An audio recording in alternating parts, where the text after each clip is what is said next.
verdadeiro discípulo que gosta de levar a palavra do Senhor na praça, nos ônibus, nas escolas, no trabalho. Esse é o melhor evangelho para se pregar. Eu lembro quando eu participava do curso de casal e o pastor Gideone, ele sempre levava o evangelho de Jesus Cristo e nós aprofundávamos ali com a família 45 dias e sempre ao final Deus sempre fazia as coisas grandes e maravilhosas. Esse evangelho é muito poderoso, irmãos, se nós fôssemos estudar e aprofundar verdadeiramente. A palavra que quando entrava no coração do homem, cadeirante levantava, cego enxergava, curas e milagres aconteciam. Meu Deus, verdade. Porque não estavam preocupados em trazer aquilo que nós queremos, mas estavam preocupados em trazer a palavra de Deus. Eu orando ao Senhor, amo de Deus, que mensagem que o Senhor quer para nós. Que mensagem que o Senhor quer para mim, primeiramente. Deus fala comigo. Aleluia! E eu orando no meu quarto, pedindo uma direção de Deus. Aleluia, Jesus. E Deus vai e me leva no Evangelho de Lucas. Tenho certeza que cada um de vocês, aonde eu vou na ação, eu sei, mas eu preciso ir aonde Deus me mandou, igreja. Aleluia! Para que você entenda, e se nós conseguirmos dentro do horário, eu quero trazer um pouco sobre a libertação. Que muitos precisam, que estão dentro da casa de Deus, que às vezes estão vivendo 15, 20 anos dentro da casa de Deus, mas precisa de uma libertação aí. Precisa ser liberto de alguma coisa. Quando as pessoas que estão presas na pornografia, quando as pessoas estão presas em um futebol, quando as pessoas estão presas em uma novela, quando as pessoas estão presas em tantas coisas deste mundo. Jesus. Aí vem para a casa de Deus, fala que o pregador estava ruim. Não, não é o pregador, é eu, é você que não busca a presença de Deus e queremos que o milagre aconteça. De qualquer maneira, não vai acontecer. Glória a Deus. Como o pastor Gilvan já falou aqui nessa noite, para nós sermos abençoados na casa de Deus, o que nós temos que fazer? É semear, não é? Para que nós plantamos, que nós venhamos escolher no tempo de Deus, não no nosso tempo também. Da mesma maneira, quando nós venhamos buscar a presença do Senhor, eu já falei outra vez que eu vim aqui, o culto não começa às 19h30, mas o culto começa quando você se levanta na tua casa. Aleluia! Que acorda, dobra o joelho e agradece a Deus porque você está vivo. Glória! Você agradece porque você tem um trabalho. Você agradece porque você tem uma família. Você agradece porque você tem uma casa, você tem uma cama. Já é um culto e você já começa dizendo: Deus, abençoa o meu dia, Senhor. Abençoa o meu trabalho, mesmo que eu estou passando dificuldade com o meu líder, com o meu carregado, com uma pessoa lá dentro, Pai. Mas eu creio no Deus que eu sirvo, Senhor. E Deus começa a operar o milagre. Aí você chega no culto, mal começa o culto, você começa o quê? A sentir a presença do Senhor. Porque você preparou o seu caminho para o culto. Aleluia! Aleluia! Deus Todo-Poderoso, aleluias! E diante desse evangelho de Jesus Cristo, no capítulo 15, Jesus estava trazendo uma palavra aos publicanos, aos pecadores que aproximavam dele. E ele trouxe 3 palavras muito interessantes, que as 3 palavras se encaixam em uma só. Repita comigo: casa. Casa. Casa. Aí você coloca na sua forma. Há 3 tipos de casa que eu quero ministrar nessa noite: a casa de Deus, a casa que é o seu coração, Aleluia! e a sua casa, o teu lar. E a libertação se encaixa nessa mensagem. A cura se encaixa nessa mensagem agora nós vamos trazer. Por quê? Na primeira parábola, Cristo trazendo ao povo: quem de vós, o pastor, que contando as suas ovelhas, que tinha 100, mas ao contar, só tinha 99. Uma saiu do aprisco, saiu da casa. Repita comigo: casa. Casa. Quando eu falar casa, vocês repetem para nós entendemos, para que você saia daqui nessa noite entendendo a palavra de Deus. Aleluia. Uma saiu da Casa. casa. O pastor entristecido deixa as 99 e vai atrás de quem? De uma ovelha. Porque uma ovelha para Deus é importante. Aleluia. 1000 é importante, sim. 10.000 é importante. 100.000, 1 milhão é importante. Mas uma alma vale mais que o mundo inteiro. Então o pastor vai atrás para quê? Para saber aonde ela está. O pastorinho conhece as suas ovelhas, quais estão aqui nesta noite. Conhece cada rosto, cada semblante. Às vezes cada luta de cada uma, a qual você leva até a ele. Ele vai te dar um conselho. Ele vai te ajudar na palavra de Deus. Mas tem hora que o pastorinho não vai poder fazer nada por você. Porque o único que pode fazer milagre se chama Jesus Cristo. Aleluia. Aleluia. Aí a ovelha saiu. Por que a ovelha saiu? Saiu porque não estava liberta. Saiu para procurar as coisas, você, lá no fora. Porque dentro da casa de Deus não estava mais se alegrando.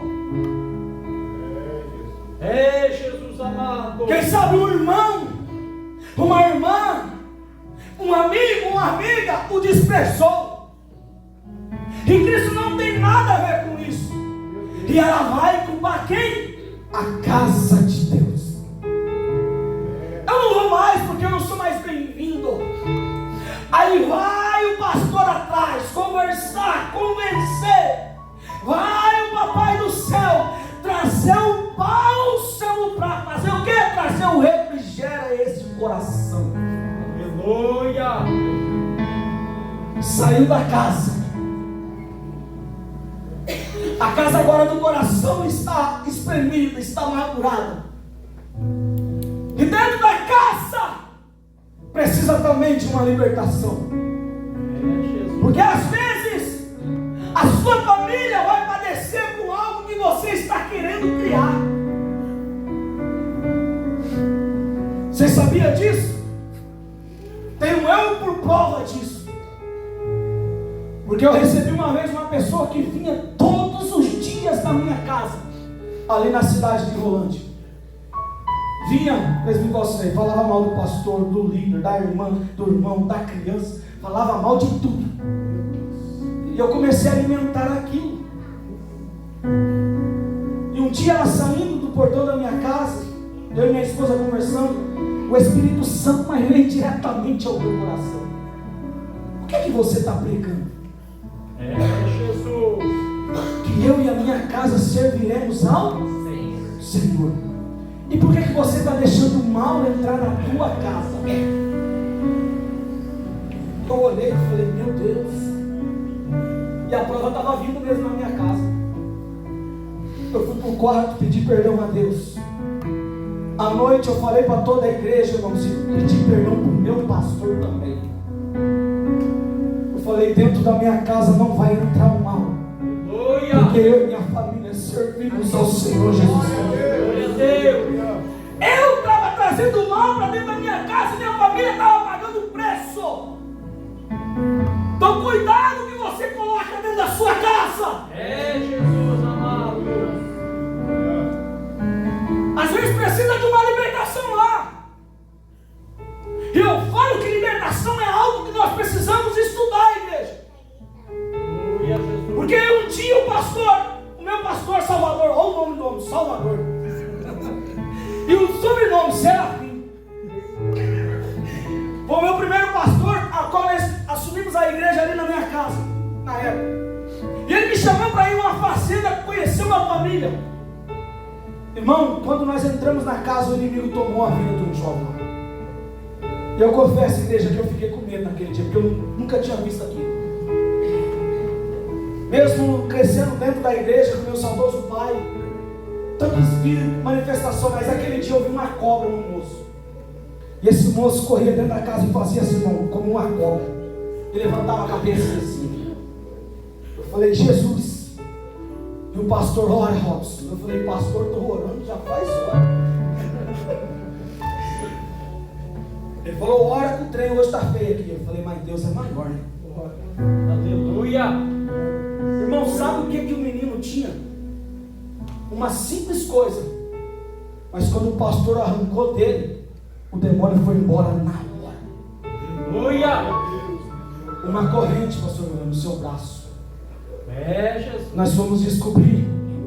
A moça que tinha dado para ele tinha feito um pacto com Satanás. E ele levou aquela corrente para dentro aonde? Da casa. Então nós temos que ter cuidado com o que nós colocamos dentro de casa. Eu lembro que eu estava orando e aquele moço, eu segurei nas duas pernas e o pastor no braço. Eu vi quando o Espírito Santo falou ao coração do pastor Salvador, arrancar a corrente. Ele falou, segura, Robson. Daí o outro irmão dele colocou a mão sobre as costas dele, ele grudou no braço. Quando ele arrancou, o menino, pum. Aleluia. A minha esposa sabe quem é, o Henrique, mano. Ela não vai deixar eu falar mentira. Ele olhou e falou, o que está acontecendo? Está vendo? Uma simples coisa que aquele moço ganhou de uma moça estava fazendo toda a família ser perdida. Meu Deus. Mas eu louvo a Deus porque naquela noite 7 almas foram salvas para o reino de Deus. Se a família está na igreja eu não sei, mas aquele dia fizeram um compromisso com Deus. E é cada um com cada um naquele dia, no grande dia. Está entendendo? O pastor foi atrás, cuidou, zelou. E foi uma grande família que até me ajudou nos jogos, a qual eu tomava conta naquela época. Segunda parábola vai contar uma história de uma mulher com as suas dracmas. Ela vai contar também a sua dracma. Quando ela vai contar, vê que perdeu. E a dracma era algo de valor. Quem tinha na época era poucos. O que ela faz? Ela acende a candeia, pega a vassoura e vai varrer a casa, procurar colocar a luz sobre os campos. Você já procurou as coisas? Principalmente nós homens, nós perdemos feio para as mulheres. Sim ou não? Às vezes nós perguntamos, amor, onde está o meu chinelo? O chinelo está no meu nariz, o pé aqui, ó. Que nós não achamos. A mulher lá do quarto, está lá no seu pé, você está vendo não? É ou não é, igreja? A mulher tem uma visão que nós perde feio, Valcinei. Ela sai a procurar. O que eu não entendo também nessa palavra, ela estava na sua casa. Repita comigo, ela estava na sua casa. Algo de valor nós nunca podemos perder na nossa vida. Qual que é algo de valor que Deus mais colocou na nossa vida? É a nossa família, sim ou não? As demais coisas que vêm depois é luta. Mas se tem uma coisa que nós temos de valorizar, é a nossa família. E nós temos que lutar pela nossa família, sim ou não? E o que nós precisamos fazer para a nossa família estar dentro da casa de Deus, para que seja liberta? Vivendo de acordo com a sua palavra. Como que o jovem purificará o seu coração? Vivendo de acordo com a sua palavra. Oh, aleluia! E como que os jovens, como que os irmãos estão se perdendo hoje dentro de casa? Esta palavra aqui já não está tendo mais valor dentro de casa. Meu Deus do céu. Porque a internet está acabando com as nossas famílias. Que a Bíblia está ficando de lado. Algumas vezes quando eu vou ministrar para os jovens, eu vejo que tem alguns pais que não gostam, e eu não estou nem aí. Se nem Cristo agradou, quem dirá eu? Nós temos coragem de dar um smartphone de R$3.000 para o nosso filho, mas não dá uma Bíblia que custa às vezes nem R$100. E nós queremos que nossos filhos sejam uma tocha dentro da casa de Deus. Não vai ter como. Porque quando a nossa juventude ficar buscando as coisas do mundo, a presença de Deus não vai entrar no coração deles. O que você precisa varrer aqui nesta noite? Aleluia! O que eu preciso varrer dentro da minha casa? Aleluia, Jesus amado! Nós no que aí apontou, Aleluia! O que você lá na sua casa está precisando varrer? O que eu estou precisando varrer na minha casa? Aleluia! Às vezes tem prova que nós não entendemos. E nós dizemos, Deus, o que está acontecendo, Pai? E às vezes nós não temos força nem de orar. Mas é tão gostoso que o Espírito Santo vem nos consolar. Aleluia! Ele fala diretamente aos nossos corações, que é a nossa casa que nós temos, que está limpa de coração. Para que Ele venha operar um milagre, esse coração precisa estar limpo. Aleluia! Para que Ele venha operar o seu milagre, para que venha haver libertação, para que venha haver cura. Nós precisamos varrer as coisas deste mundo. Oh, aleluia. Aleluia. Oh, aleluia, aleluia. Quem está entendendo aqui nesta noite? Quem está entendendo essa palavra aqui nesta noite? O que precisa ser feito, vale nesta noite. Saia daqui convicto nesta noite. E quando tu chegares lá no portão da tua casa, já começa a dizer, Espírito Santo, vai varrendo tudo que não presta, Pai. Vai tirando tudo que não presta. Mas meu esposo não é crente. Deus começa a trabalhar no coração duro, Senhor.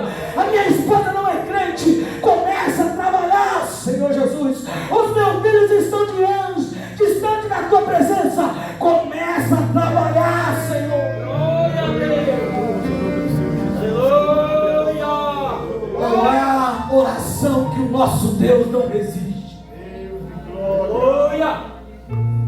E é tão gostoso que nós temos um advogado 24 horas, chamado Jesus Cristo.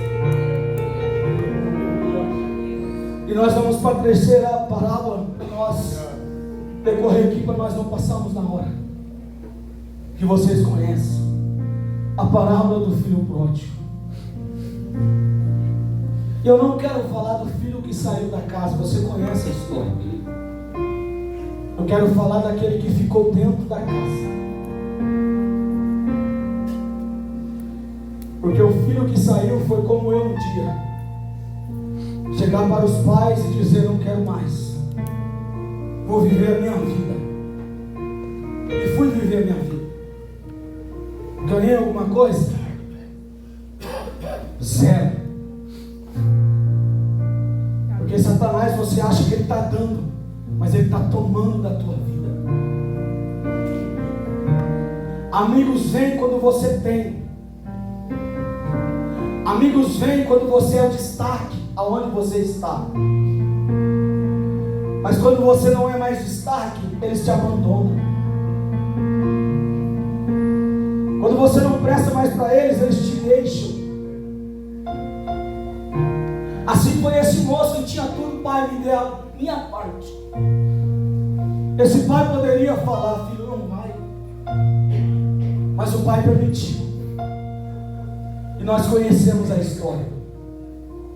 O moço que tinha tudo, mas perdeu. Foi parar em uma fazenda. Desejou até comer as coisas fortes. Tal situação que esse moço chegou. Mas que bom que ele lembrou da casa. Aleluia a Deus! E a palavra que mexe comigo, que ele diz: retornarei para o meu pai. Quem sabe se meu pai abraçar, eu posso ser um dos seus empregados. Mas o pai jamais vai fazer isso.